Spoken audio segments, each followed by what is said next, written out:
to update it, because if you wrote it in 2002, it's out of date. But I got my knuckles rapped earlier on today because I was told it has been updated and the new version is already published. So congratulations once again, and thank you very much for listening.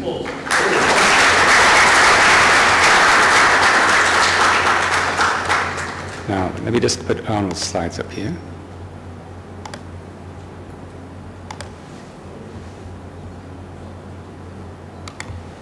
Thank you. Thank you, sir. We'll be now taking a short recess of 10 minutes for Maghrib prayers.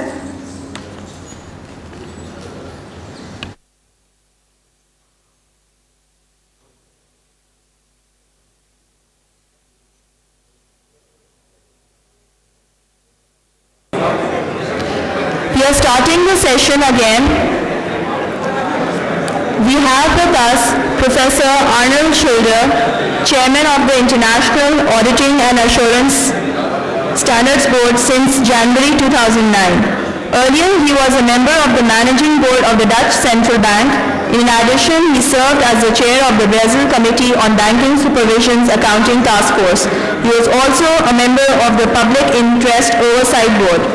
During 1994 and 1995, he served as the president of Royal Nivra. He has a PhD in Auditors Independence and has served as a part-time professor of auditing at universities. I would now like to request Chairman of the International Auditing and Assurance Standard Boards, Professor Arnold Schilder, to kindly take the stage for his presentation on Clarity, Quality and Relevance IASB Perspective on Standard Setting.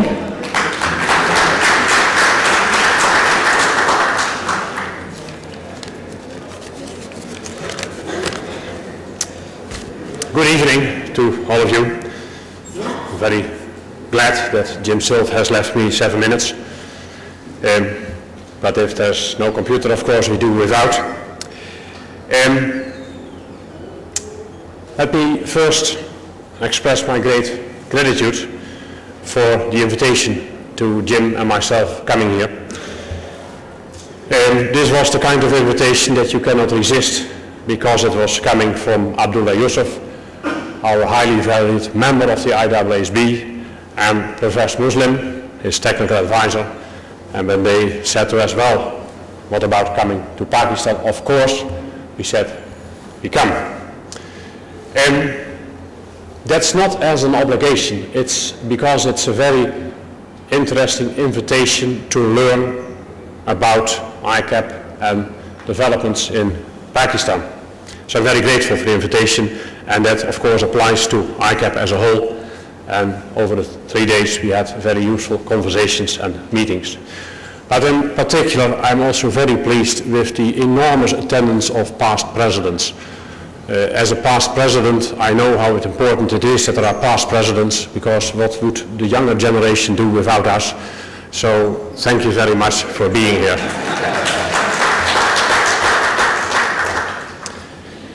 Let me also share with you a personal comment that basically resulted from listening to the Quran. Before studying accountancy, I studied theology.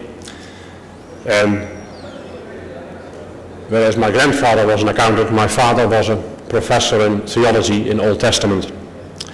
So if you look into my study, you see of course there the Old Testament in Hebrew and the New Testament, but there's also the Quran and other literature about other religions.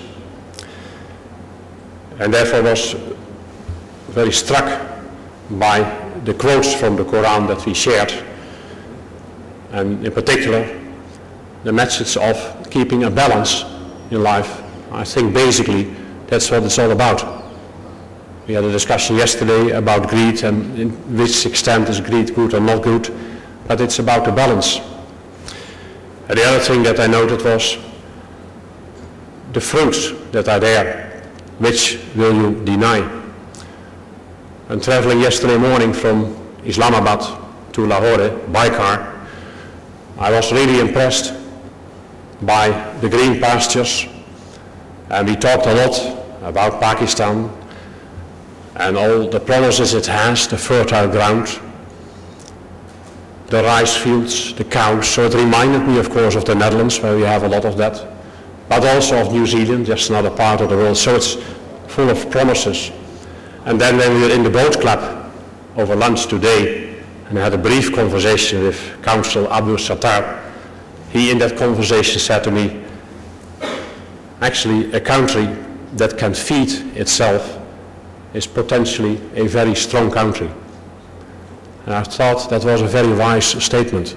And Pakistan, I've learned in these 3 days, is a country that potentially can feed itself. And I have learned a lot, as Jim, about the specific challenges that Pakistan is faced with, but also the very important role that the profession, led by ICAP, is invited to play here. And that's different from many other countries.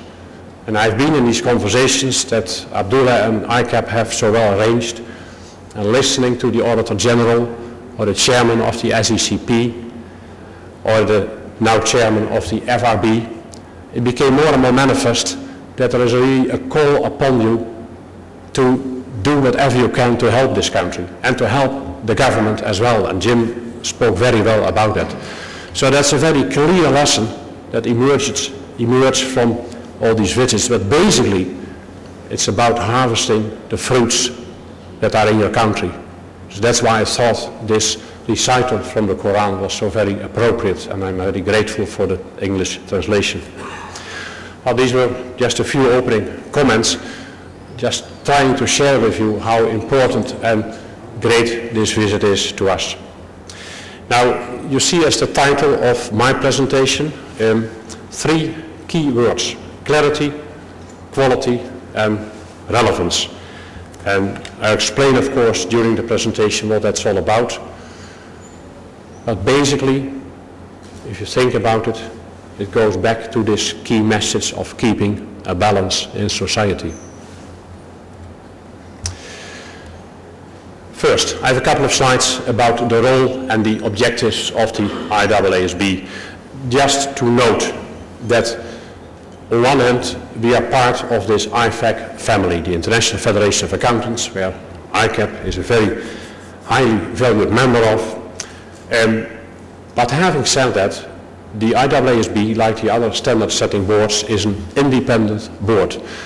We conclude to our standards after a long and intense process of consultation. We publish consultation papers, exposure drafts, all our agenda papers are available in the public.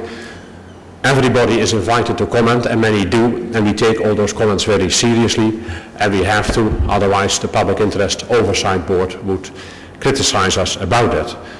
But these comments are so valuable because they tell you from all over the world what we should do and in which direction we should develop our standards. And we do that in the end in an independent process. It's the board of these 18 members that decides about what is an exposure draft, what is a final standard. And by doing it that way, we hope to strengthen the public confidence in financial reporting.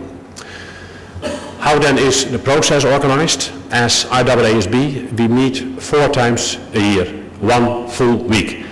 And I'm happy that Abdullah was not invited to speak here, because then he would explain to you how exhaustive these meetings are for a full week. We start early, we end late, and even the evenings are very much used. And the membership is very broad-based, coming from all parts of the world. 9 of our members are from practice, 9 are non-practitioners, to keep a balance again from the public interest perspective. In addition to the board members, there are technical advisors, some permanent observers. Well, that's the board. But in addition, there is a consultative advisory group comprising over 30 member organizations from all over the world. They represent preparers, users, analysts, regulators, supervisors, a very broad mix of international organizations. And twice a year, 2 days, they discuss with us our projects, ongoing and future projects. So in a way, that's also an organized voice of the world into our process. So all in all, with global consultation, transparent process, open meetings, anybody who likes can attend.